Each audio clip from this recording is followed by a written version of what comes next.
Hello aspirants to all of you, very good evening ji. Vinita ji, Kavita ji, sorry. तो एक बार बताएंगे जरा कि ऑडियो वीडियो से क्लियर है? तो मैं स्टार्ट करता हूँ सेशन को, जल्दी से बताइए। All clear, all set? तो चलते हैं फिर और करते हैं स्टार्ट। चलिए, बहुत बढ़िया। तो चलिए फिर स्टार्ट करते हैं, ठीक है। आज हम पढ़ते हैं एक्सक्रीटरी सिस्टम। एक्सक्रीटरी सिस्टम के बारे में क्या बोलते हैं? उत्सर्जन तंत्र, ठीक है ना। अब उत्सर्जन तंत्र क्या होता है, क्या पढ़ना है हमें? तो ऑर्गन्स का एक ऐसा ग्रुप जो कि हमारी बॉडी में क्या कराता है? एक्सक्रीशन, यानी कि उत्सर्जन करवाता है। ऐसे तंत्र को जो एक्सक्रीशन उत्सर्जन करवाए तो उसे हम क्या बोलते हैं? Excretory system. देखो, हमारे बॉडी में ना एक दिन में बहुत सारी रिएक्शन होती है। जैसे मान लो ए प्लस बी मिला, ए प्लस मिलने बी के मिलने से क्या बना? सी प्लस डी बना, ठीक है ना। क्या बना? C plus D. हमारे दिन में बहुत सारी केमिकल रिएक्शन, बायोलॉजिकल जैविक क्रियाएं होती हैं, जैसे कि ए प्लस बी के मिलने से सी प्लस डी बना। और साथ में मिलते हैं, बनते हैं कुछ टॉक्सिक कंपाउंड्स, कुछ जहरीले यौगिक बन जाते हैं, ठीक है ना। तो इन्हीं के साथ में कुछ जहरीले यौगिक, कुछ टॉक्सिक कंपाउंड्स बन जाते हैं। इन जहरीले यौगिकों को शरीर से आउट करवाना पड़ता है, नहीं करवाएंगे तो बीमारी हो सकती है, ठीक है ना। आउट करवाना या इन्हें शरीर से रिमूव करवाना, बाहर करवाना ही क्या कहलाता है? एक्सक्रीशन कहलाता है, ठीक है ना। तो हमारे शरीर में एक दिन में बहुत सारी जैविक क्रियाएं होती हैं, जैसे कि ए प्लस बी मिला जिससे सी प्लस डी बन गया। साथ ही में बनते हैं कुछ जहरीले यौगिक, जहरीले कंपाउंड, टॉक्सिक कंपाउंड्स। इन टॉक्सिक कंपाउंड्स को शरीर से बाहर करवाना ही क्या कहलाता है? उत्सर्जन, ठीक है ना, उत्सर्जन कहलाता है। ठीक है, तो कहने का मतलब डेफिनेशन क्या बनी? तो सजीवों शरीर से अपशिष्ट पदार्थों का बाहर निकलना ही क्या कहलाता है? तो अपशिष्ट पदार्थों का बाहर निकलना ही एक्सक्रीशन कहलाता है। तो मानव शरीर से अपशिष्ट पदार्थों का बाहर निकलना ही उत्सर्जन कहलाता है। उत्सर्जन कहलाता है। तो अपशिष्ट पदार्थों का बाहर निकलना ही क्या कहलाता है? उत्सर्जन कहलाता है, ठीक है ना।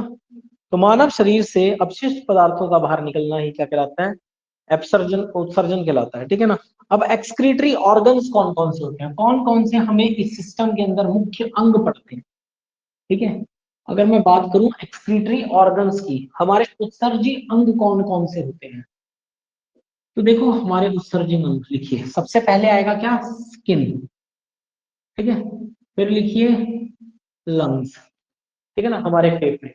फिर लिखिए हमारा लीवर, और फिर लास्ट में लिखिए हमारी किडनी। किडनी, ठीक है। तो स्किन को हम हिंदी में क्या बोलते हैं? त्वचा। लंग्स को हम बोलते हैं फेफड़े। लीवर को हम बोलते हैं यकृत। और किडनी को हम बोलते हैं वृक्क, ठीक है ना। ये इनकी हिंदी है। तो हमारे चार क्या है? ये चार एक्सक्रीटरी ऑर्गन हैं। लेकिन मेन एक्सक्रीटरी ऑर्गन है ये किडनी, याद रखिएगा। ये हमारा मुख्य उत्सर्जी अंग है, ठीक है ना। स्किन से हम क्या करते हैं? हम स्वेट, पसीना बाहर करते हैं। क्या करते हैं? पसीना। पानी जो होता है वो आयंस की फॉर्म में बाहर निकलता है, ठीक है ना। पानी आयंस के रूप में, स्वेट, पसीना। लंग्स से हम क्या करते हैं? कार्बन डाइऑक्साइड, ये भी तो एक एक्सक्रीटरी कंपाउंड है। खून में रहेगी तो ऑक्सीजन की कमी हो जाएगी, जिसकी वजह से हमारा ऑक्सीकरण नहीं हो पाएगा ग्लूकोज का, ठीक है।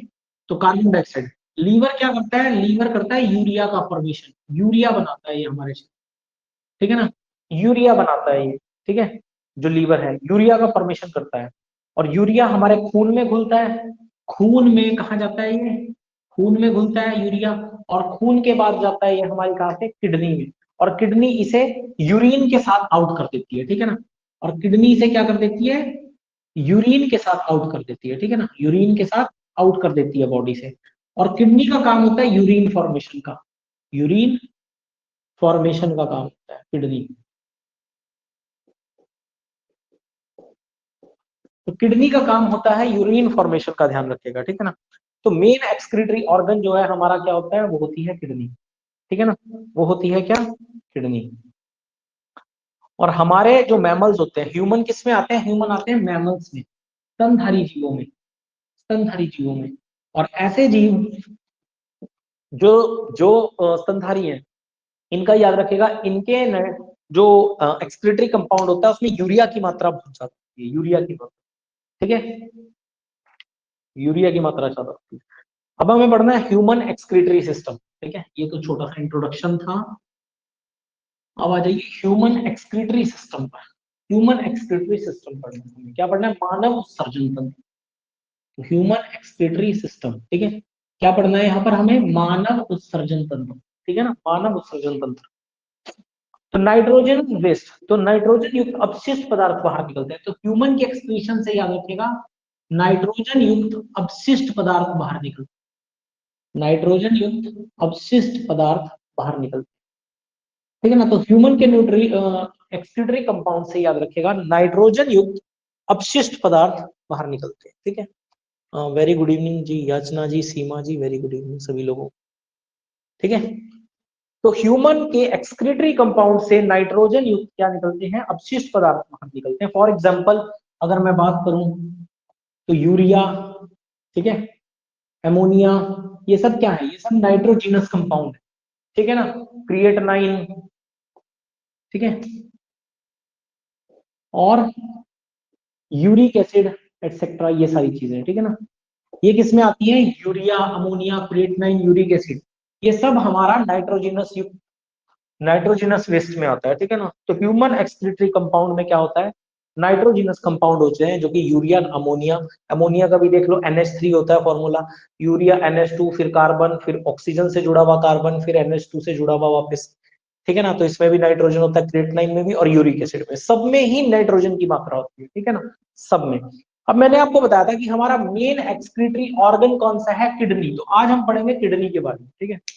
किडनी से बहुत सारे क्वेश्चन बनते हैं एग्जामिनेशन में, तो वो सारे क्वेश्चन आज हम करेंगे, ठीक है। किडनी, किडनी को हिंदी में कहा जाता है वृक्क, ठीक है, तो किडनी को क्या कहा जाता है, वृक्क। Study of kidney, study of kidney, तो किडनी का अध्ययन करना क्या कहलाता है, नेफ्रोलॉजी, याद रखिएगा ये वर्ड, नेफ्रोलॉजी, ठीक है ना। तो किडनी का अध्ययन करना क्या कहलाता है, नेफ्रोलॉजी कहलाता है, study of kidney is known as nephrology. और जो किडनी का डॉक्टर होता है, ठीक है ना, उसको कहा जाता है नेफ्रोलॉजिस्ट, क्या कहा जाता है, नेफ्रोलॉजिस्ट कहा जाता है, जो किडनी का डॉक्टर होता है, ठीक है ना। और किडनी का काम क्या होता है, किडनी का काम होता है यूरिन फॉर्मेशन का, ठीक है ना, यूरिन फॉर्मेशन का काम होता है किडनी का, किडनी करती है यूरिन फॉर्मेशन का काम।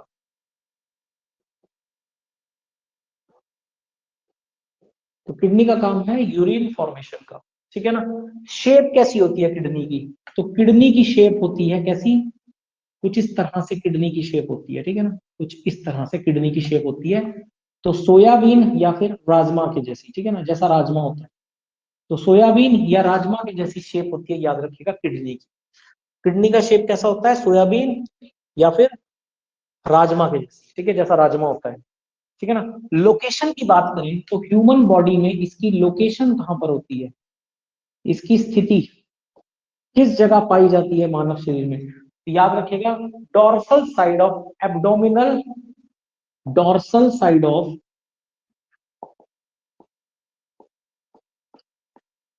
एब्डोमिनल और पेक्टोरियल कैविटी, और पेक्टोरियल कैविटी, तो उदर गुहा में पीछे की तरफ, हिंदी में लिखिए, उदर गुहा में पीछे की तरफ, ठीक है ना, उदर गुहा में पीछे की तरफ, यहाँ बैक में इस तरफ, ठीक है ना, पीछे की तरफ होती है उदर, उदर गुहा में, ठीक है। तो डोर्सल साइड ऑफ एब्डोमिनल और पेक्टोरियल कैविटी, या फिर पेक्टोरियल गुहा में भी आ सकता है आपके पास ऑप्शन में, पेक्टोरियल कैविटी या फिर डोर्सल साइड ऑफ एब्डोमिनल, उदर गुहा में पीछे की तरफ, ठीक है ना, ये लोकेशन होती है। वेट अगर पूछा जाए, किडनी का वेट, वजन कितना होता है, तो किडनी का वजन होता है 170 ग्राम, 170 ग्राम होता है ईच, प्रत्येक, ठीक है ना। एक किडनी का वजन कितना होता है, 170 ग्राम। किडनी की लंबाई होती है 10 से 12 सेंटीमीटर, लेंथ अगर आपसे पूछी जाए तो कितनी होती है, 10 टू 12 सेंटीमीटर, ठीक है। इसके अलावा अगर थिकनेस, उसकी मोटाई पूछी जाए, थिकनेस कितनी होती है, तो थिकनेस होती है 2 से 3 सेंटीमीटर, 2 से 3 सेंटीमीटर किडनी की थिकनेस होती है। और डायामीटर पूछा जाए तो 3 से 4 सेंटीमीटर डायामीटर होता है, डायामीटर होता है 3 से 4 सेंटीमीटर। डायामीटर किसको बोलते हैं, डायमीटर बोलते हैं जैसे इसका आउटर आउटर जो है ना इस मार्कर का, ये जैसे मार्कर का आउटर है, ये कितना है तो 3 से 4 सेंटीमीटर, ठीक है ना। लेंथ कितनी है, ये यहाँ से लेके यहाँ तक लेंथ है, जैसे मान लो कितनी है 10 से 12 सेंटीमीटर। थिकनेस जो इसकी मोटाई है इस जगह से लेके इस जगह तक, ठीक है, कितनी है 2 से 3 सेंटीमीटर। और डायामीटर कितना है पूरा चारों तरफ का, तो 3 से 4 सेंटीमीटर, ठीक है, 3 से 4 सेंटीमीटर, ये है किडनी का डाया, ठीक है ना। किडनी किन सेल्स से बनी हुई होती है, जो किडनी है वो कौन सी कोशिकाओं से बनी हुई होती है, तो याद रखिएगा हमारी किडनी बनी होती है नेफ्रॉन्स की, ठीक है ना। हमारी किडनी किसकी बनी होती है, नेफ्रॉन्स। तो नेफ्रॉन्स याद रखिएगा is the smallest unit of kidney, ठीक है ना। तो क्या होती है, हिंदी में बोलते हैं वृक्काणु, ठीक है ना, वृक्काणु, वृक्काणु ये सेल का नाम है, और इसी सेल से बना होता है क्या, हमारा किडनी, ठीक है ना।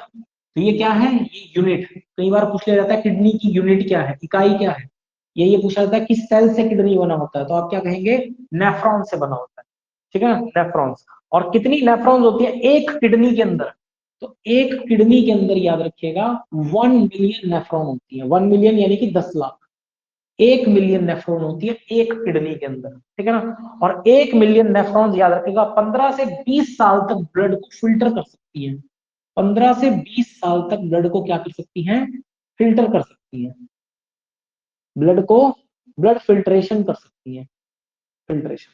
तो रक्त को छानना, रक्त को का छनना या छानना, ठीक है ना, फिल्ट्रेशन। एक होता है प्योरिफिकेशन, प्योरिफिकेशन याद रखिएगा, जो प्योरिफिकेशन होता है वो कौन करते हैं, ब्लड का प्योरिफिकेशन, ब्लड का प्योरिफिकेशन लंग्स करते हैं हमारे, कौन करते हैं, हमारे फेफड़े करते हैं। प्योरिफिकेशन का मतलब होता है कार्बन डाइऑक्साइड को आउट करना और ऑक्सीजन को इन कर देना, ठीक है ना। कार्बन डाइऑक्साइड को आउट करना और ऑक्सीजन को क्या कर देना, ब्लड के साथ घोल देना, ठीक है ना, ब्लड में घोल देना। देखो हम जब ब्रीदिंग करते हैं, रेस्पिरेशन करते हैं, सांस लेते हैं, मैंने सांस ली, ठीक है, अब मैंने एयर ली, मैंने कोई ऑक्सीजन नहीं ली, मैंने क्या ली, एयर। एयर में सारी गैसेज है, सबसे ज्यादा नाइट्रोजन है, कितनी 78% में, 21% ऑक्सीजन है, 0.03% कार्बन डाइऑक्साइड भी है, इसके बाद अलावा आर्गन, नियॉन, हजारों गैसेज है, मैंने सारी की सारी गैसेज ली। लेकिन लंग्स, हमारे ब्लड में घुलने वाली गैस कौन सी होती है, इसमें ऑक्सीजन। तो लंग्स हमारे क्या करते हैं, इसमें ऑक्सीजन घोल देते हैं, और बाकी सांस जब हम वापस छोड़ते हैं बाकी सारी गैसेज को बाहर कर देते हैं, ठीक है ना। तो सिर्फ ऑक्सीजन को घोलते हैं वो हमारे ब्लड में, और कार्बन डाइऑक्साइड को आउट करते हैं। तो इस प्रोसेस को कहा जाता है ब्लड का प्यूरिफिकेशन।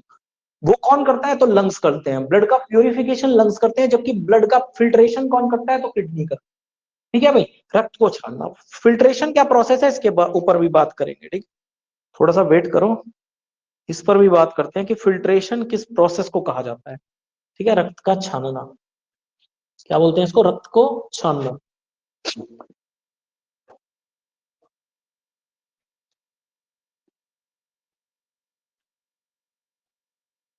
तो 15 से 20 साल 1 मिलियन नेफ्रॉन जो है वो ब्लड को फिल्टर कर सकती है, याद रखिएगा, ठीक है ना। अच्छा एक दो क्वेश्चन और याद रखिएगा, लंग्स की अगर आपसे यूनिट पूछ ली जाए तो लंग्स बना होता है हमारा एल्वियोली सेल्स का, किसका बना होता है, एल्वियोली।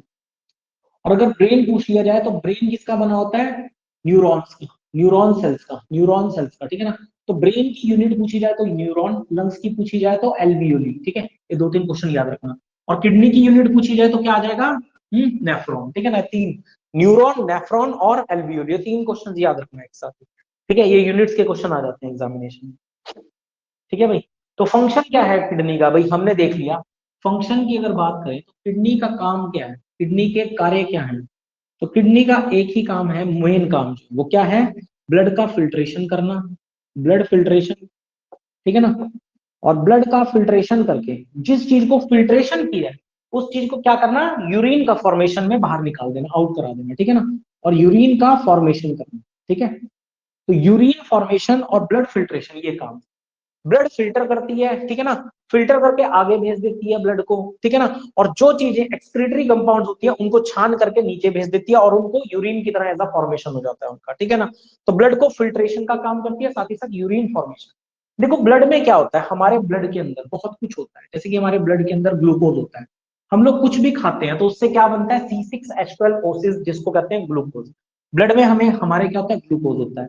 ब्लड में हमारे विटामिन होते हैं, ब्लड में हमारे प्रोटीन्स जिन्हें अमाइनो एसिड्स बोलते हैं, अमीनो एसिड्स या प्रोटीन होते हैं, ठीक है ना, समझ रहे हैं। इसके अलावा आयंस होते हैं, मिनरल्स होते हैं, ठीक है ना, आयंस, मिनरल्स, खनिज तत्व होते हैं हमारे ब्लड में, ठीक है। इसके अलावा वाटर होता है हमारे ब्लड में, इतनी सारी चीजें हैं, ठीक है ना, इतनी सारी चीजें। इसके अलावा यूरिया, यूरिक एसिड, इसके अलावा यूरिया, यूरिक एसिड, ठीक है ना, क्रिएटिनाइन, ठीक है ना, और एमोनिया एक्सेट्रा, ठीक है। ये सारी चीजें होती हैं हमारे ब्लड के अंदर, urea, uric acid, creatinine, ammonia, ये सारे के सारे क्या हैं, यूरिया के बाद जितने भी लिखे गए हैं ये होते हैं आपके टॉक्सिक कंपाउंड। क्या होता है, ये सब टॉक्सिक कंपाउंड होते हैं, जहरीले यौगिक होते हैं, और इनको हमें आउट कराना होता है। देखो ऐसा है, ग्लूकोज को हम आउट नहीं करा सकते, क्योंकि ग्लूकोज अगर यूरिनल फॉर्म में आउट हो गया तो भैया हमारे पास एनर्जी की कमी हो जाएगी।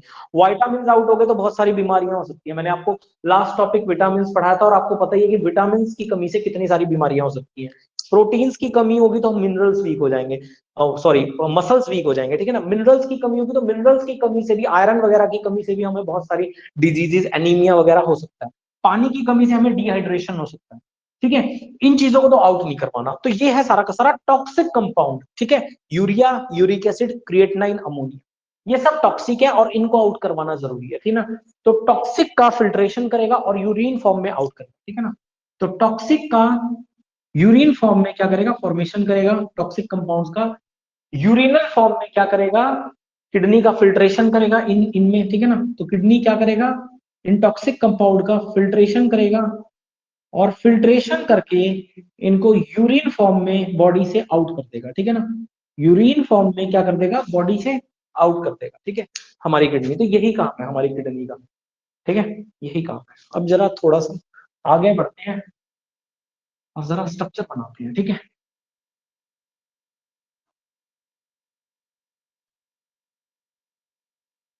देखो आपको पता है हमारे पास किडनी कितनी होती है, दो किडनीज होती है, ठीक है ना। हमारे पास कितनी किडनीज होती है, दो किडनीज। तो चलिए जरा बनाइए, एक इस तरफ है, एक इस तरफ है, ठीक है ना। ये दो किडनीज होती हैं हमारे पास, ठीक है ना। ये राइट किडनी, और ये होती है लेफ्ट किडनी हमारी, ठीक है ना। ये लेफ्ट किडनी होती है, ठीक है ना। ये राइट वाली और ये लेफ्ट वाली, ठीक है। और किससे बनी हुई होती है, ये होती है नेफ्रॉन से। इनमें छोटी छोटी छोटी छोटी सेल्स होती हैं, ठीक है ना। इनमें क्या होती है, छोटी छोटी छोटी छोटी सेल्स होती हैं, और इन सेल्स को क्या कहा जाता है, नेफ्रॉन्स, ठीक है ना। नेफ्रॉन सेल्स की बनी हुई होती है, नेफ्रॉन सेल्स की, ठीक है, नेफ्रॉन। समझ रहे बात को, ठीक है। और दोनों में ही क्या होता है, दोनों में यहाँ पर भी और यहाँ पर भी क्या जाता है, ब्लड जाता है, ठीक है ना। तो दोनों जगह पर अंदर क्या जाता है, इन किडनीज के ब्लड जाता है। ये किडनीज याद रखेगा, यहाँ से जुड़ी हुई होती है यूरेटर डक्ट से। यहाँ होती है क्या, यहाँ होती है, इसको बोलते हैं यूरेटर डक्ट, यूरेटर डक्ट, ठीक है ना। यूरेटर डक्ट से जुड़ी हुई होती है, और नीचे आता है यूरिनरी ब्लैडर, इसको बोलते हैं यूरिनरी ब्लैडर, ठीक है ना। तो यहां से क्या होता है, यहाँ पर सारे में ब्लड ब्लड गया, सारी किडनी में ब्लड गया, ठीक है ना। किडनी में क्या गया, ब्लड गया, ठीक है ना। तो क्या करती है, देखो एक साइड से निकल के एक तो दूसरी तरफ से चला जाता है ब्लड सीधा, ठीक है ना, फिल्टर होके, और जो जितने भी टॉक्सिक कंपाउंड होते हैं वो यहाँ नीचे आ जाते हैं, यूरेटर डक्ट, ठीक है ना। यूरेटर डक्ट, या इसे क्या बोलते हैं, यूरेटर, यूरेटर, ठीक है ना। यूरेटर डक्ट या रोटेटर, हिंदी में क्या कहा जाता है, हिंदी में कहा जाता है मूत्र वाहिका, यूरेटर डक्ट। यूरेटर डक्ट के थ्रू टॉक्सिक कंपाउंड सारे क्या आते हैं, नीचे आ जाते हैं, ठीक है ना, नीचे आ जाते हैं। कुछ समय तक क्या होते हैं, यहाँ स्टोर हो जाते हैं यूरिनरी ब्लैडर में, यूरिनरी ब्लैडर में स्टोर हो जाते हैं, ठीक है ना। यूरिनरी ब्लैडर में क्या होता है, स्टोर हो जाता है, और उसके बाद यहाँ से यूरेथ्रा वाले पार्ट से आउट हो जाता है, ठीक है ना। यूरेथ्रा वाले पार्ट से क्या हो जाता है, आउट हो जाता है। तो यूरेथ्रा वाले पार्ट से आउट हो जाता है, ठीक है ना। अभी थोड़ा सा मैं और बताऊंगा इसमें, ठीक है ना। यूरेथ्रा वाले पार्ट से यूरिन जो है वो क्या हो जाता है, वो बॉडी से आउट हो जाता है, ठीक है ना, यूरेथ्रा वाले पार्ट से। तो किडनी, देखो कई बार क्या पूछा जाता है, कई बार एग्जामिनेशन में क्वेश्चन आता है पाथवे ऑफ यूरिन, क्वेश्चन क्या आता है, पाथवे ऑफ यूरिन, यूरिन का रास्ता, यूरिन का रास्ता। तो यूरिन सबसे पहले कहाँ जाएगा, किडनी में, कहाँ जाएगा, किडनी में। फिर दूसरे नंबर पे कहाँ जाएगा, यूरेथर, यूरेटर डक्ट में, ठीक है ना, यूरेटर डक्ट में। इसके बाद कहाँ जाएगा, यूरिनरी ब्लैडर में, यूरिनरी ब्लैडर में, ठीक है। और सबसे लास्ट में कहा जाएगा, तो सबसे लास्ट में जाएगा यूरेथ्रा में, ठीक है ना। तो ये होता है पाथ वे ऑफ यूरिन। कई बार आया है ये क्वेश्चन, पब्लिक सर्विस कमीशन ज्यादातर पूछता है इस तरह के क्वेश्चन, ठीक है ना। पूछ लेगा पाथ वे, ऑप्शंस देगा 1 2 3 4, ठीक है ना। ये ऑप्शंस देगा ऐसे 1 2 3 4, उसके बाद कोड्स देगा 3 2 1 2, ठीक है ना। 3 2 1 4, 4 3 2 1, 1 2 3 4, इनको आगे पीछे रख के, ठीक है ना। तो आपको ये थोड़ा सा स्ट्रक्चर याद होना चाहिए, ठीक है। लेकिन चलो किडनी का पता होना चाहिए आपको थोड़ा सा, ठीक है ना। तो ये होता है पाथवे ऑफ यूरिन, ठीक है ना। अब हमें पता है कि नेफ्रॉन, नेफ्रॉन से क्या होती है, नेफ्रॉन से बनी होती है, नेफ्रॉन यूनिट है, सेल्स है, जो कि क्या करती है इसके अंदर, फिल्ट्रेशन का काम करती है, ब्लड के फिल्ट्रेशन का काम करती है, ठीक है ना, नेफ्रॉन। अब थोड़ा सा नेफ्रॉन की स्ट्रक्चर पढ़ेंगे हम लोग, ठीक है। नेफ्रॉन की स्ट्रक्चर, अब थोड़ी सी किडनी में हम क्या पढ़ेंगे, नेफ्रॉन की स्ट्रक्चर के बारे में। नेफ्रॉन, ठीक है ना। नेफ्रॉन के कुछ पार्ट्स पढ़ेंगे जो हमारे काम के हैं, ज्यादा नहीं पढ़ेंगे, थोड़े बहुत, ठीक है ना। देखो पार्ट्स ऑफ नेफ्रॉन की बात करते हैं, ठीक है। कुछ इस तरह से नेफ्रॉन का स्ट्रक्चर होता है, कुछ यहाँ पर और भी होता है आगे, ठीक है ना। आगे कुछ इस तरह से गया हुआ होता है ये ऐसे, और बहुत आगे तक चलता है, छोड़ दो हमारे काम का नहीं अभी फिलहाल, ठीक है ना।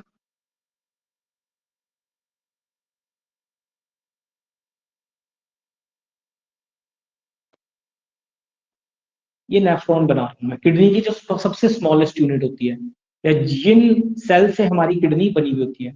देखो यहां से क्या आती है, यहाँ से ना एक आर्ट्रियोल, एक धमनी आती है जिसको कहा जाता है एफरेंट आर्ट्रियोल।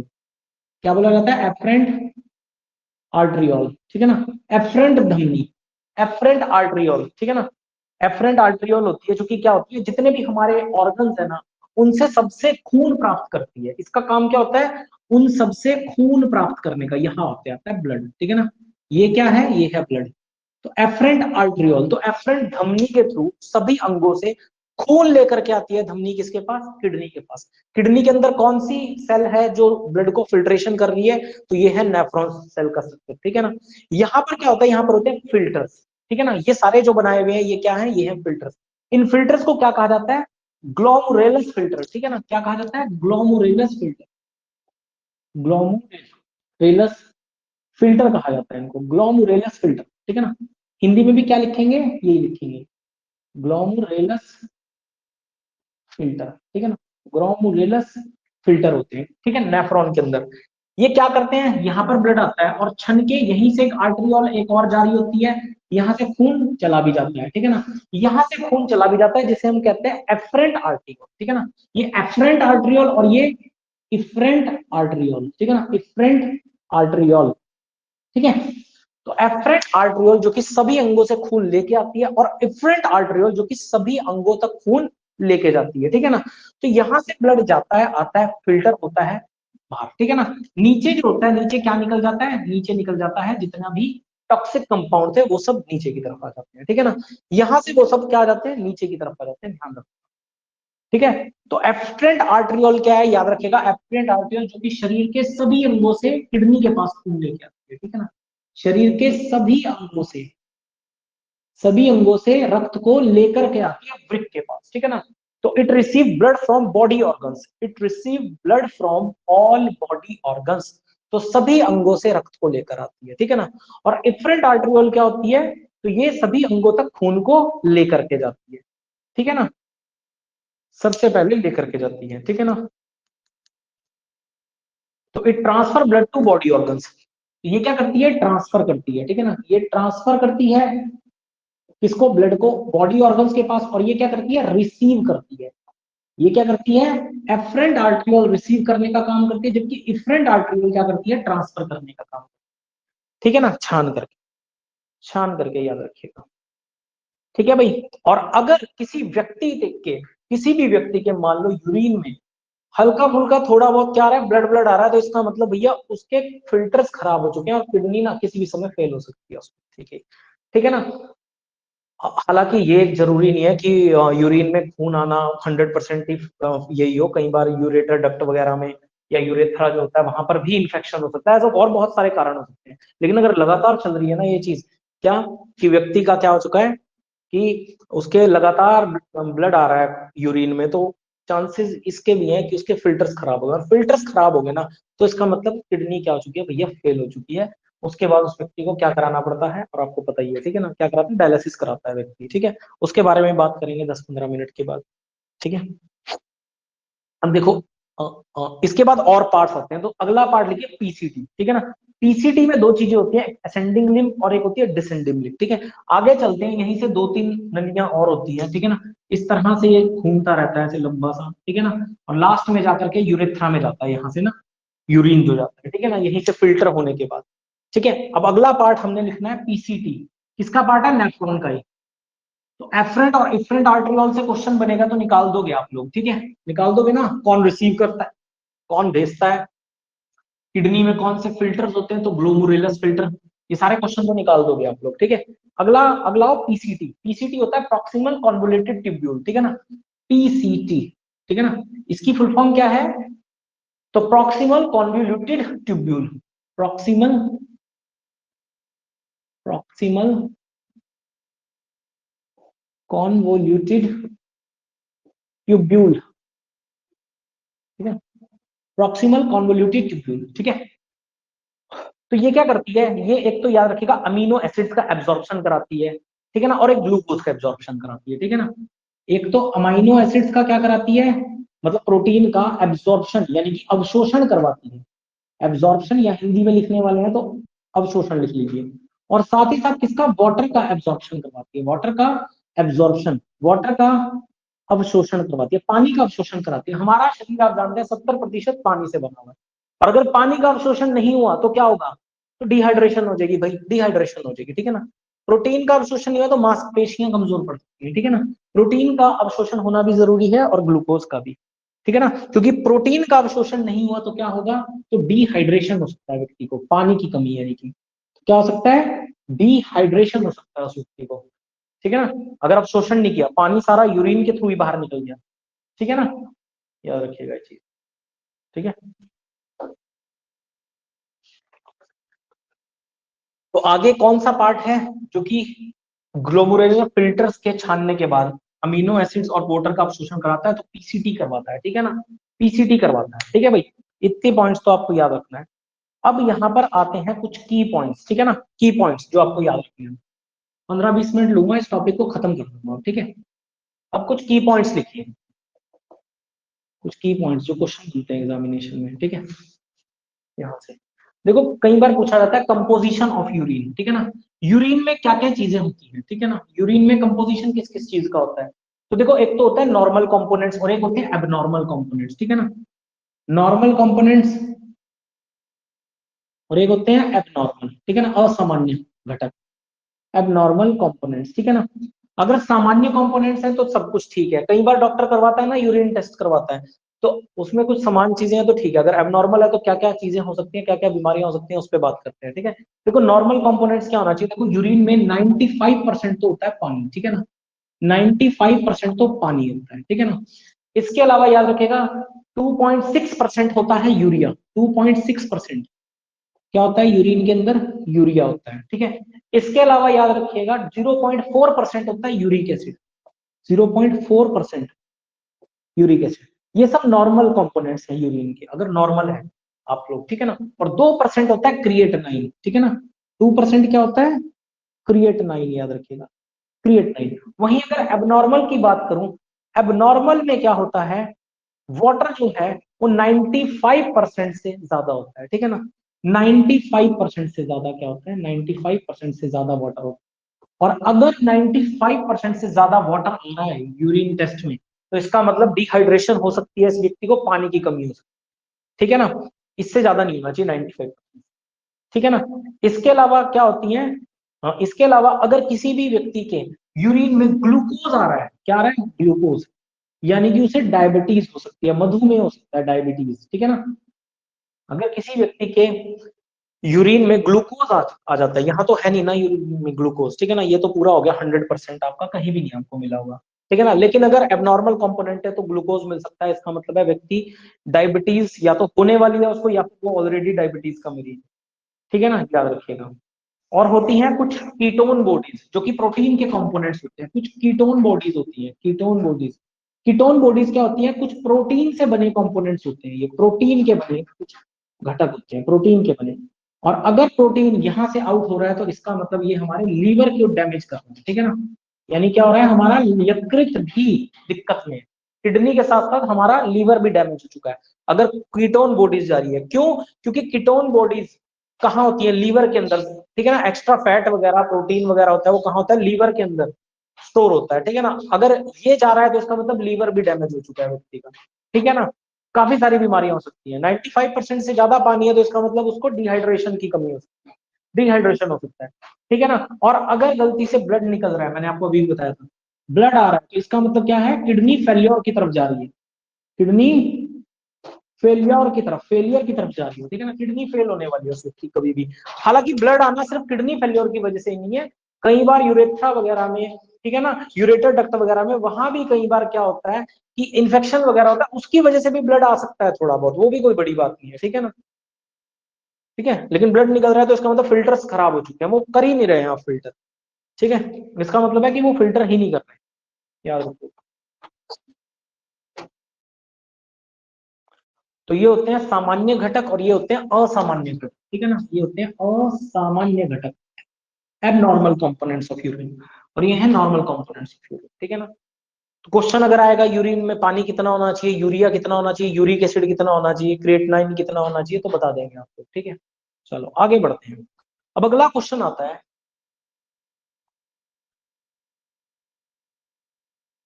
कि यूरिन में जो स्मेल होती है उसका कारण क्या होता है, गंधक का कारण क्या है। क्वेश्चन बनता है एग्जामिनेशन में, कई बार आ चुका है, ठीक है ना। यूरिन में स्मेल का कारण क्या होता है, ठीक है ना। तो अमोनिया की वजह से स्मेल आती है, ठीक है ना, अमोनिया की वजह से। अमोनिया NH3, ये केमिकल फॉर्मूला है अमोनिया का, ठीक है। तो अमोनिया की वजह से स्मेल होती है, ठीक है ना, याद रखना है। हमारे यूरिन का पीएच वैल्यू अगर पूछा जाए, पीएच वैल्यू, पीएच मान पूछा जाए तो कितना होता है, 6। अब ये पीएच वैल्यू क्या होती है, ये ना मैं आपको केमिस्ट्री पढ़ाऊंगा ना, केमिस्ट्री में अच्छे से बताऊंगा एसिड बेस सॉल्ट वाले टॉपिक में, ठीक है ना। तो पीएच मान कितना होता है यूरिन का, याद रखेगा 6, यानी कि हमारा यूरिन कैसे नेचर का होता है, एसिडिक नेचर का होता है, अम्लीय प्रकृति का होता है, ठीक है ना। अम्ल और क्षार दो चीजें होती है, ठीक है ना। तो यूरिन कैसा होता है, एसिडिक नेचर का, अम्लीय प्रकृति, ठीक है ना। अब अगला क्वेश्चन है कि हमारी किडनी या हमारा जो फिल्टर होता है, ग्लोमुरुलस फिल्टर, जीएफआर कितना है हमारा, जीएफआर, जीएफआर, जीएफआर, ये क्वेश्चन बड़ा इंपॉर्टेंट है। इसको क्या कहते हैं, ग्लोमुरुलस फिल्ट्रेशन रेट, फिल्ट्रेशन रेट। तो जो फिल्टर्स हैं जिनकी किडनी बनी है, ग्लोमुलेशन की फिल्ट्रेशन दर कितनी है हमारे शरीर में, ठीक है ना। ब्लड को मतलब जिस रेट से वो ब्लड को फिल्टर करता है, इसका मतलब क्या है, जिस रेट से हमारी किडनी ब्लड को क्या करती है, फिल्टर करती है। तो याद रखेगा हमारी kidney 125 ml blood, 125 ml blood कितना पर मिनट फिल्टर करती है, एक मिनट के अंदर 125 ml ब्लड फिल्टर करती है, ठीक है ना। तो 125 ml ब्लड याद रखिएगा, एक मिनट के अंदर हमारी किडनी क्या करती है, फिल्टर करती है। और एक दिन में 180 लीटर, 180 लीटर याद रखिएगा एक दिन के अंदर, पर डे के अंदर। तो पर डे का पूछ लिया जाए तो 180 लीटर 24 घंटे में, या 24 घंटे में भी पूछ लिया जाए आपसे 24 आवर में, तो 24 घंटे या एक दिन में हमारी किडनी 180 लीटर ब्लड साफ करता है, जो अपने आप में एक बहुत बड़ा डेटा है, बहुत बड़ा। 180 लीटर, समझ रहे हैं, 180 लीटर को ब्लड को छानना बहुत बड़ा काम है, ठीक है। और अगर एक मिनट में पूछा जाए तो 125 ml, 125 ml हमारी किडनी क्या कर देती है, ब्लड को फिल्टर कर देती है, ठीक है। याद रखिए।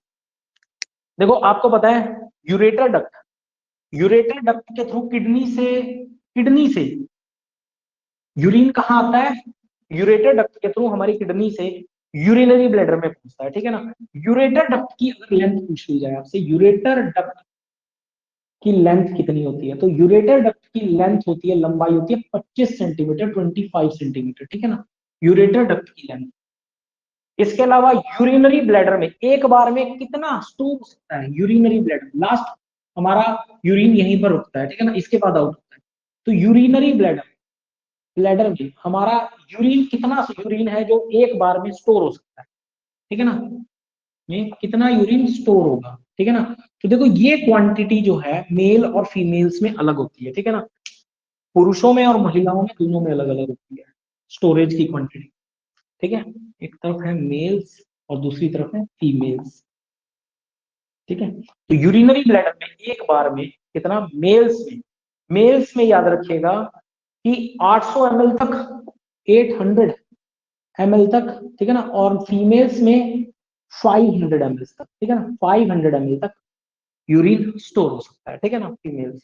कहाँ पे? यूरिनरी ब्लैडर, ठीक है, यूरिनरी ब्लैडर। मेल्स का यूरिनरी ब्लैडर जो होता है थोड़ा बड़ा होता है, तो इसलिए वो 800 ml तक क्या कर सकते हैं, स्टोर कर सकते हैं, और फीमेल 500 ml तक स्टोर कर सकते हैं, ठीक है, ज्यादा से ज्यादा है ये, ज्यादा से, ठीक है।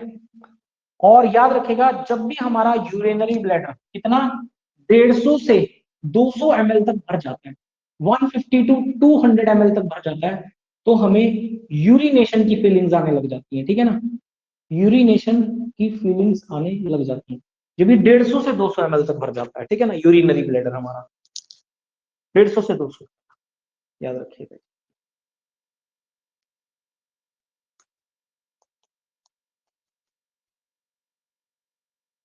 ठीक है भाई। इसके अलावा यूरिन में अगर ग्लूकोज ज्यादा आता है, अभी हमने बात करी थी ना यूरिन में ग्लूकोज, देखो ग्लूकोज किस में आता है? एबनॉर्मल कंपोनेंट्स में। हल्का फुल्का आ रहा है तब तो कोई बात नहीं, लेकिन अगर ग्लूकोज की मात्रा क्या आ रही है? ज्यादा आ रही है यूरिन में, तो व्यक्ति को कौन सी डिजीज हो सकती है? तो याद रखिएगा, ग्लाइकोरेमिया डिजीज, ठीक है ना। कौन सी डिजीज हो सकती है? ग्लाइकोरेमिया डिजीज हो सकती है, ग्लाइकोरेमिया बीमारी। और यही बीमारी आगे चलकर क्या बन सकती है? डायबिटीज बन सकती है, अगर सही समय पर कंट्रोल नहीं किया गया, ठीक है ना। यही आगे चल के क्या बन सकती है? डायबिटीज, मधुमेह जिसको आप बोलते हैं, ठीक है ना। अगर किडनी में इन्फ्लेमेशन यानी कि सूजन आ जाए, किडनी में किडनी में इन्फ्लेमेशन यानी कि सूजन आ जाए, अगर किडनी में इन्फ्लेमेशन यानी कि सूजन आ जाए, तो कौन सी डिजीज होती है? तो याद रखेगा, नेफ्राइटिस डिजीज होती है। कौन सी होती है? नेफ्राइटिस डिजीज, नेफ्राइटिस डिजीज, ठीक है ना, नेफ्राइटिस रोग हो सकता है फिर, ठीक है ना, अगर किडनी में इन्फ्लेमेशन है, ठीक है, याद रखिए। हमारी बॉडी में एक हार्मोन होता है जिसका नाम होता है एडीएच हार्मोन। एक क्वेश्चन हो, एडीएच हार्मोन होता है हमारी बॉडी में, जिसे क्या कहा जाता है? जिसका नाम है anti diuretic hormone, anti diuretic hormone, anti diuretic hormone होता है हमारे शरीर के अंदर, ठीक है, या इसे वेसोप्रीन हार्मोन के नाम से भी जाना जाता है। एक नाम और लिखिए इसका, वेसोप्रीन हार्मोन, वेसोप्रीन हार्मोन कहा जाता है इसे, ठीक है ना, एंटी डायूरेटिक हार्मोन या फिर वेसोप्रीन हार्मोन। तो एडीएच जो हार्मोन होता है, याद रखिएगा, ये हार्मोन यूरिन की मात्रा पर संतुलन बनाए रखता है, ठीक है ना, it balance the water level in urine, ठीक है ना, it it balance the water level in urine, याद रखिएगा, ADH hormone balance the water level in urine, it balance the. तो ये एडीएच हार्मोन क्या करता है? एडीएच हार्मोन हमारे यूरिन में पानी की मात्रा पर संतुलन बनाए रखता है, पानी की मात्रा पर संतुलन बनाए रखता है, ठीक है ना। याद रखिएगा, ये जो एडीएच हार्मोन होता है ना, जो लोग अल्कोहल ज्यादा लेते हैं, शराब ज्यादा पीते हैं, जो लोग अल्कोहल इनटेक ज्यादा करते हैं, शराब ज्यादा पीते हैं, ठीक है ना, उनका ये हार्मोन क्या होता है? वीक पड़ जाता है, ठीक है ना। अल्कोहल लेने के बाद ये हार्मोन क्या पड़ जाता है? वीक पड़ जाता है, कमजोर पड़ जाता है। इसीलिए जो मतलब शराब पीने वाले लोग होते हैं, शराब पीने के बाद, अल्कोहल लेने के बाद उनको ज्यादा यूरिनेशन आता है, ठीक है ना। या फिर कई लोग ऐसे होते हैं जो बहुत ही पी पी के पड़ जाते हैं, वो भाई साहब कहीं गिरे पड़े मिलते हैं, और यहाँ तक कि उनका यूरिन पैंट में ही कई बार कपड़ों में ही निकल जाता है, ठीक है ना। तो ये हार्मोन वीक पड़ जाता है। ये हार्मोन याद रखेगा, विंटर्स में भी वीक पड़ता है, सर्दी के मौसम में भी क्या पड़ता है? वीक पड़ता है, इसीलिए सर्दियों में यूरिनेशन ज्यादा होता है, ठीक है ना। तो ये हार्मोन एक तो अल्कोहल लेने के बाद वीक पड़ता है, और दूसरा विंटर्स में वीक पड़ता है, याद रखिए, ठीक है ना, विंटर्स में एडीएच हार्मोन, जो कि यूरिन में पानी की मात्रा पर संतुलन बनाए रखता है, ठीक है ना। इसमें क्या होता है, इसके बाद जब ये हार्मोन वीक पड़ जाता है, तो यूरिन में पानी ज्यादा आता है और बार बार आता है, ठीक है ना, याद रखिए, ठीक है ना। अब कई बार किसी व्यक्ति की किडनी वगैरह खराब हो जाती है, ठीक है ना, किडनी खराब हो जाती है, तो आपने सुना होगा डायलाइजर, ठीक है ना। डायलाइजर एक मशीन का नाम होता है, डायलाइजर, ठीक है। तो डायलाइजर एक मशीन का नाम है जिन व्यक्तियों की किडनी खराब हो जाती है उनके लिए, ठीक है ना। और क्या होता है इनका? हीमोडायलिसिस होता है, ठीक है ना। उसके बाद क्या कराते हैं? किडनी का काम है रक्त को फिल्टर करना, रक्त का फिल्टर नहीं हुआ तो भाई साहब यूरिक एसिड भी ब्लड में होगा, यूरिया भी ब्लड में होगा, सभी ऑर्गन्स के पास जाएगा, वहां पे जाके सेल्स को खराब करेगा, ऑर्गन्स को खराब करेगा, ठीक है ना। तो व्यक्ति क्या करते हैं? डायलाइजर मशीन से क्या कराते हैं? हीमोडायलिसिस कराते हैं। क्या कराते हैं? हीमोडायलिसिस, ये डायलिसिस वर्ड तो सुना होगा, हीम का मतलब होता है ब्लड, ठीक है ना, हीमो डायलिसिस कराते हैं लोग, ठीक है ना, हीमोलाइट डायलिसिस, ठीक है ना, होता है रक्त का, रक्त को आर्टिफिशियल तरीके से छाना पड़ता है। हीमोडायलिसिस का मतलब क्या है, रक्त को या ब्लड को आर्टिफिशियल तरीके से छानना, ठीक है ना, आर्टिफिशियल तरीके से छानना। यहाँ पीछे की तरफ किडनी होती है ना, बैक की तरफ मैंने आपको बताया था, यहाँ पीछे दो होल किए जाते हैं, ठीक है ना, एक तरफ से ब्लड को डाला जाता है इस मशीन में फिल्टर होके, दूसरी तरफ से ब्लड को वापस से पहुंचा दिया जाता है। तो ये आर्टिफिशियल तरीका होता है, आपने सुना भी होगा कि इस व्यक्ति का तो डायलिसिस चल रहा है आजकल, है ना, हीमोडायलिसिस बोलते हैं, जो कि डायलाइजर मशीन पे होता है, ठीक है ना, डायलाइजर मशीन पे याद रखेगा। ठीक है, इसके अलावा फर्स्ट सक्सेसफुल किडनी ट्रांसप्लांट अगर पूछा जाए आपसे कहाँ हुआ था, तो 4 मार्च 1954 को केप टाउन में हुआ। 4 मार्च 1954 को याद रखेगा, केप टाउन में फर्स्ट सक्सेसफुल किडनी ट्रांसप्लांट हुआ। केप टाउन जो कि अफ्रीका में है, ठीक है ना, केप टाउन कहाँ है, और वहां पर केप टाउन अफ्रीका में एक हॉस्पिटल था जिसका नाम था पीटर बेंट ब्रिगम हॉस्पिटल, ठीक है ना, पीटर बेंट ब्रिगम हॉस्पिटल में, पीटर बेंट ब्रिगम हॉस्पिटल में अफ्रीका में याद रखिएगा फर्स्ट सक्सेसफुल किडनी ट्रांसप्लांट होता, first successful kidney transplant, kidney transplant हुआ था, ठीक है ना, फर्स्ट सक्सेसफुल किडनी ट्रांसप्लांट 4 मार्च 1954, जिसको करने वाले थे डॉक्टर जोसेफ मर्रे, ठीक है ना, बाय डॉक्टर जोसेफ मर्रे ने याद रखिएगा ये ऑपरेशन किया था और सक्सेसफुल किडनी ट्रांसप्लांट किया था सबसे पहले, ठीक है ना। और यूरिक एसिड अगर बॉडी में ज्यादा होगा तो वही यूरिक एसिड क्रिस्टल्स की फॉर्म में, यूरिक एसिड अगर ज्यादा होगा मतलब किडनी वीक होगी और यूरिक एसिड को छान नहीं पाएगी, तो यही यूरिक एसिड जो होगा क्रिस्टल्स के रूप में, छोटे छोटे क्रिस्टल्स के रूप में हमारे नीज हड्डियों में घुटनों में जम जाएगा, और फिर घुटनों की समस्या अर्थराइटिस गठिया रोग वगैरह भी हो सकता है व्यक्ति को, ठीक है ना, कहते हैं ना घुटनों में दर्द हो रहा है, घुटनों में दर्द हो रहा है, डॉक्टर कहता है भाई साहब डालडा खाओ, है ना, कुछ नहीं होगा डालडा खाने से, ठीक है ना। तो यूरिक एसिड घुटनों में जमता है, अगर किडनी इसको फिल्टर ना करे तो व्यक्ति को गॉट या फिर अर्थराइटिस डिजीज हो सकती है, ठीक है ना, क्या हो सकता है, गॉट या फिर अर्थराइटिस डिजीज, गठिया रोग, क्या बोलते हैं इसको, गठिया रोग, ठीक है भाई। ये आपका टॉपिक कंप्लीट हो गया, एक्सक्रीशन, जल्दी से बताइए कोई डाउट है तो फटाफट से, ठीक है, थोड़ा जल्दी कराया, ठीक है, कोई डाउट है तो बताइए भाई, ठीक है, मैंने कंप्लीट करवा दिया इसको, जितने भी पॉइंट्स थे इसके बारे में कुछ नहीं छोड़ा।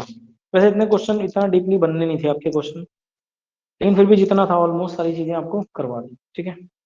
बाकी कोई डाउट है तो आप लोग बता सकते।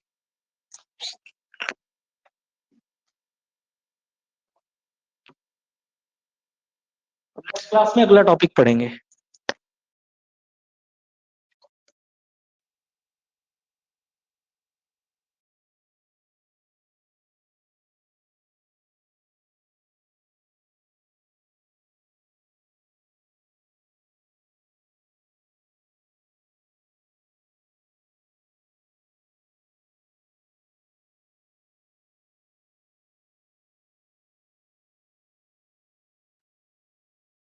सर एफरेंट और एफरेंट वाला, ओके ओके, बताता हूँ, मुझे भी बताता हूँ, एफरेंट और एफरेंट आर्टिकल।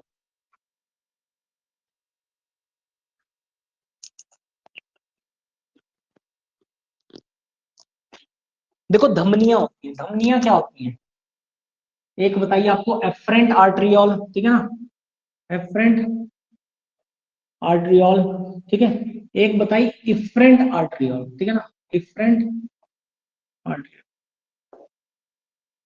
देखो किडनी के पास एक तो आता है खून, ठीक है ना, खून आता है, किडनी उस खून को छानती है, ठीक है ना, ठीक है। देखो ये मान लो एक किडनी है, ये क्या है, ये एक किडनी है, ठीक है ना, इस पर एक धमनी होगी हमारे शरीर में, जो इस तरह से क्या कर रही होगी, इस तक खून लेकर के आ रही होगी, है ना, खून लेकर के आ रही होगी, और इसी से एक और धमनी भी ऐसे जा रही होगी, ठीक है ना, जहां से खून जा रहा होगा, ठीक है ना। तो जो खून, जो धमनी खून लेके आती है उसको क्या बोलते हैं हम, एफरेंट आर्टरी, ठीक है ना। तो ये क्या करती है, इस धमनी के थ्रू क्या होता है, इस एफरेंट आर्ट्रियोल के थ्रू जितने भी ऑर्गन्स हैं उन सब ऑर्गन से क्या होता है, ब्लड आता है, मतलब ये क्या करती है, इस आर्ट्रियोल से रिसीव करती है, हमारी किडनी क्या करती है, रिसीव करती है ब्लड, ठीक है ना। तो इस आर्ट्रियोल से हमारी किडनी क्या करती है, रिसीव करती है ब्लड को, सभी बॉडी ऑर्गन से ब्लड को रिसीव करने का काम किस आर्टरी से होता है, एफरेंट आर्ट्रियोल, ठीक है ना। और उसके बाद फिल्टर होता है ब्लड, और उसके बाद यहाँ से इसके थ्रू निकल जाता है, यहाँ आता है, सारी किडनी में फिल्टर होता है, यहाँ से निकल जाता है नीचे की तरफ जो है यूरेटर डक्ट है जिसके तरह है, टॉक्सिक कंपाउंड नीचे आ जाते हैं, ब्लड सारा का सारा वापस चला जाता है ऑर्गन्स की तरफ। तो जो धमनी क्या करती है, वापस से छने हुए ब्लड को, फिल्टर्ड ब्लड को लेकर के जाती है, ठीक है ना, क्या करती है, सेंड करती है, सबको भेजती है। तो उसको क्या कहते हैं, उसको कहते हैं इफरेंट आर्टरियोल, ठीक है ना, उसको क्या कहा जाता है, इफरेंट आर्टरी। तो जिससे खून किडनी तक आता है वो एफरेंट, और जिसके थ्रू फिल्टर्ड ब्लड सभी ऑर्गन्स तक जाता है उसको इफरेंट आर्टरी, ठीक है। बताइए और कुछ है तो।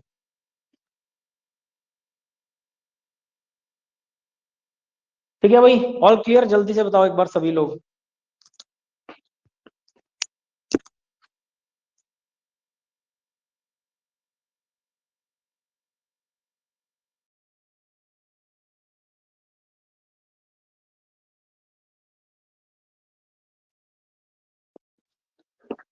चलो ठीक है, फिर मिलते हैं आप लोगों से, ठीक है, नेक्स्ट क्लास में। तब तक के लिए बाय, टेक केयर, और मिलते हैं नेक्स्ट क्लास में।